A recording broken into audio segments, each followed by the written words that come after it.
Apa yang disebutkan oleh Imam Al-Ajuri dalam kitab Syariah. Iya. Dari Abdullah ibnu Mas'udin radhiyallahu taala anhu. Ada sekelompok orang pada waktu itu berzikir berjamaah di masjid. Iya. Dan pada waktu itu Abu Musa Al-Asy'ari radhiyallahu taala anhu melihat apa yang mereka lakukan. Sabihumia subhanallah subhanallah kabirumia Allahu akbar Allahu akbar. Ini baik atau tidak? Menurut orang-orang yang membolehkan bidah hasanah, ini baik atau tidak? Kemudian Abdullah ibnu Mas'ud didatangi oleh Abu Musa Al-Asy'ari. Dia mengadu kepada Abdullah ibnu Mas'ud radhiyallahu taala anhu apa yang dia lihat. Apa kata Abdullah ibnu Mas'ud? Kata Abdullah ibnu Mas'ud, kenapa engkau tidak sampaikan kepada mereka untuk mereka menghitung dosa-dosa mereka? Masya Allah. Orang berzikir masa disuruh hitung dosa? Tapi ini yang ucapkan Abdullah ibnu Mas'ud. Pasti mereka nggak berani mencela Abdullah ibnu Mas'ud. Pasti mengatakan, oh ceritanya palsu, itu nggak sahih. Nah, ceritanya apa? Nggak sahih, palsu.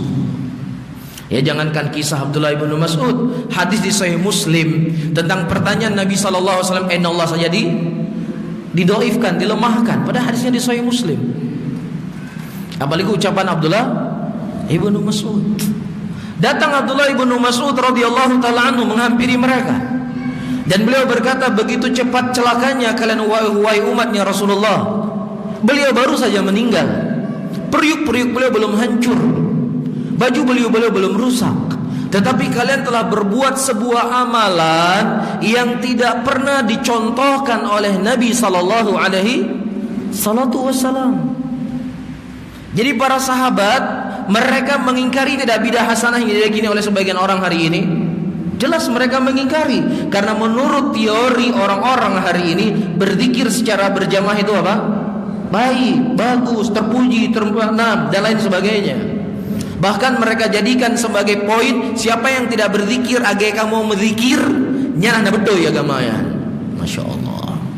Begitulah yang saya jelaskan pada pertemuan yang lalu, bagaimana bidah berkembang dan berkembang. Jadikan sebagai apa?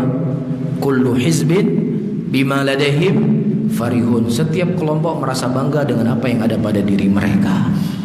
Kemudian ternyata ketika diingkari oleh Abdullah ibnu Mas'ud, alasan mereka sama persis seperti alasan orang-orang hari ini.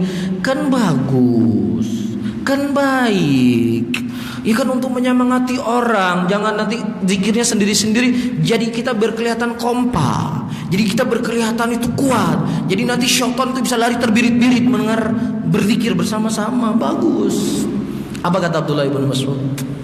Kata Abdullah ibnu Mas'ud, berapa banyak orang-orang yang mereka menginginkan kebaikan tetapi tidak sampai kepada pintu kebaikan. Jelas di sini? Jadi segala yang namanya kebaikan, apa yang mencocoki dari sunnah Rasulullah sallallahu alaihi wasallam.